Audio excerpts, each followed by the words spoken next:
It's the most significant case involving the U.S. economy and the wallets of American consumers to reach the U.S. Supreme Court in years. Justice is hearing arguments over President Donald Trump's emergency tariffs. Karen Kaifa breaks down each side's case and what it could mean for your wallet. Since the White House announcement back in April, these tariffs have had an impact on the global markets, the economy, and American businesses and consumers. But the question before the court was less about money and more about the scope of presidential powers. And the justices expressed some skepticism of the Trump administration's arguments. The fate of President Donald Trump's so-called Liberation Day tariffs on the line at the U.S. Supreme Court.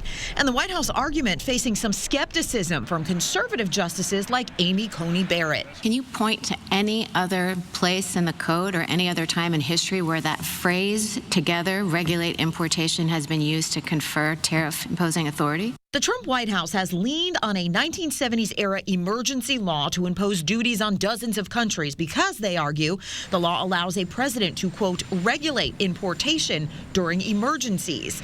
And it's that term that's at the crux of the debate, whether regulate permits tariffs. Liberal Justice Ketanji Brown Jackson countering that the law was designed to put a check on presidential power, not expand it. It's pretty clear that Congress was trying to constrain the emergency powers of the president. Small and medium-sized businesses who brought the case argue the law doesn't explicitly use the words tariffs or duties. And affected businesses said Wednesday the costs and the uncertainty have been untenable. We started in my kitchen and expanded to a food truck, and last year opened a shop inside our local VA hospital. But after years of growth, my business has ground to a halt because tariffs are driving up my costs. Tariffs trickle down to the people, and they are crushing us. Trump's top appellate attorney has warned that a ruling against the tariffs will have catastrophic consequences for the U.S. economy.